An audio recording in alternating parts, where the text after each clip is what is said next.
আসসালামু আলাইকুম। আজকে আমরা একটা প্রজেক্ট নিয়ে আপনার সাথে ডিসকাস করব। প্রজেক্টটির লোকেশন হচ্ছে সিনগাইর, মানিকগঞ্জ।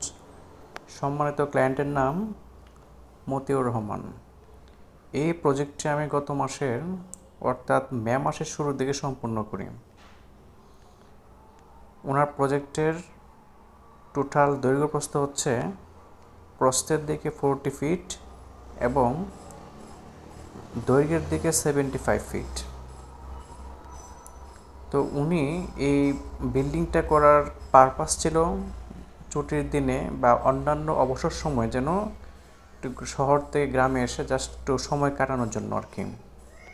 তো ওনার ওই রকম একটু চিন্তা ভাবনা ছিল যে ওনার বিল্ডিংটা খুব বেশি ফাউন্ডেশন ভিত্তিক হবে না, 2 তলা ফাউন্ডেশন ভিত্তিক হলেই এনাফ। আমরা সেই লক্ষ্যে এটা 2 তলা ফাউন্ডেশন ভিত্তিক 1 তলা সম্পন্ন করার প্ল্যান নিয়ে আগাই।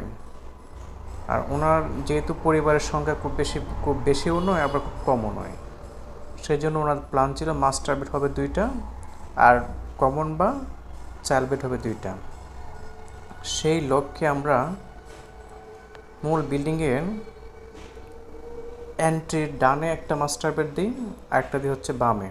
যে মাস্টার বেড 1 যেটা আমরা দেখতে পাচ্ছি, যে আমরা সিঁড়ি দিয়ে ঢোকার বাম দিকে যে রুমটা, এটাই মাস্টার বেড। তার সাথে একটা আমরা 7 ফিট দৈর্ঘ্যের 4 ফিট 6 ইঞ্চি প্রস্থে একটা অ্যাটাচ বাথরুম অ্যাড করেছি।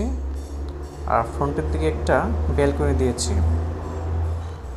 সেম ডান পাশের যে মাস্টার বেডটা আছে ওইটারও আইটেম সেম আমরা ইম্পোজ করেছি। আচ্ছা, আমরা চেয়েছি যেন ডাইনিং রুম এবং ড্রয়িং রুম এই দুটো রুমের জন্য ন্যাচারাল আলো বাতাসটা আসে।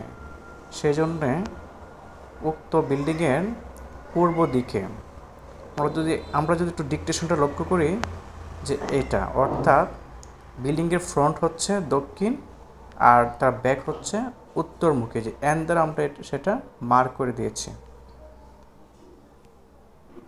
আচ্ছা, তো এই ডাইনিং রুম আমরা একদম ফ্রন্টে আমরা টোটাল মাঝখানে রেখেছি যেন প্রত্যেকটা রুম থেকে আসা যাওয়াটা ইজি হয়।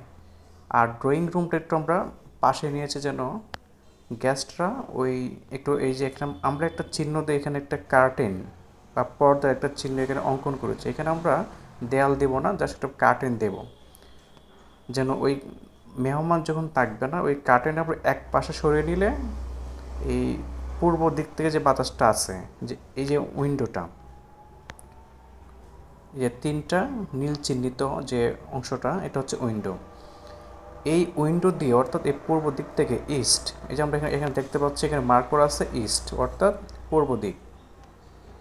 তো এই ইস্ট থেকে আলো বাতাসটা ঢুকে এই ড্রয়িং রুম পাস হয়ে ডাইনিং রুমে ডিরেক্ট আসবে। এতে কী হবে, আমাদের ড্রয়িং কাম ডাইনিং ন্যাচারাল বাতাসটা আলো বাতাসটা অল টাইম পাবেন। আচ্ছা, এরপর আমরা একটা পশ্চিম দিকে একটা রিডিং বা প্রেয়ার রুম আমরা একটা রেখেছি, যেহেতু আমাদের বিল্ডিংয়ে ওনার যে চাহিদাটা ছিল যে 1400+ যেন হয়, ওই পরিমাণ রাখতে গিয়ে দেখতে পেলাম যে আমাদের এই অংশটা যে অংশটা আমরা রিডিং বা প্রেয়ার দিচ্ছি এই অংশটা মোটা ফাঁকা থাকতেছে। তো আমরা ভাবলাম যে এই অংশটা এত বড় ডাইনিং বা ড্রয়িং না দিয়ে এখানে আমরা একটা প্রেয়ার রুম দিয়ে দিই বা রিডিং রুম। রিডিংয়ের জন্য আসলে সেপারেট কিছু লাগবে না, যেহেতু আমাদের এখানে চাইল্ড বেড বা কমন বেড 2, কমন বেড 1 অর্থাৎ 2টা কমন বেড এখানে আমাদের আছে। সেই ক্ষেত্রে আমরা আশা করতেছি যে এটা আমাদের লাগবে না। তারপরেও রিডিং বা প্রেয়ারের জন্য প্রেয়ারটা আমাদের লাগবে, তার মানে এই পার্টটাকে আমরা ইউজ করে দিই। আমাদের ক্লায়েন্টও এতে খুব উনি স্বাচ্ছন্দ্য বা বোধ করলেন, প্লাস হচ্ছে উনি বললেন ঠিক আছে এটা হলে আরও বেটার হয়। তো আমাদের নামাজের জন্য বা কোরআন শরীফ পড়ার জন্য বা আদার্স রিডিংয়ের জন্য এই রুমটা আমরা ইউজ করতে পারি, এটার জন্য ওনার বেস্ট হয়। তো এই পারপাসে এটা দেওয়া। আর কিচেনটা আমরা দিয়েছি ডাইনিং রুমের ব্যাক সাইড দিকে। আর এখানে একটা কমন বাথ আমরা অ্যাড করেছি যেন এই কমন বেড 1 এবং কমন বেড 2 এই 2 রুমের মেম্বাররা যেন এই কমন বেড 1 এই কমন টয়লেটটা ইউজ করতে পারে। আমরা এখানে টোটাল সর্বসাকুল্যে বাথরুম দিয়েছি 3টা, যে অ্যাটাচ টয়লেট 1, অ্যাটাচ টয়লেট 2, তার পাশাপাশি দিয়েছি কমন টয়লেট 1 এটা। তো এইটা আমরা আর কি ড্রয়িং দিই, এখানে আমরা এই পরবর্তী যে পেজটা আমরা করেছি এই পেজে আপনারা দেখতে পাচ্ছেন D1, D2, W1, W2 এগুলো হচ্ছে উইন্ডো, ডোর, এগুলোর অবস্থান এবং এগুলোর মাপ আমরা এখানে ডিটেলস দিয়েছি।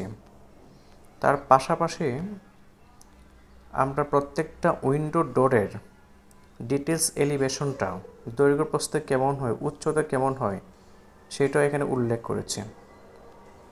আমরা পরবর্তী ভিডিওতে চেষ্টা করব বাকি যে স্ট্রাকচারাল পার্টগুলো আছে এগুলো দেখানোর জন্য। আসসালামু আলাইকুম।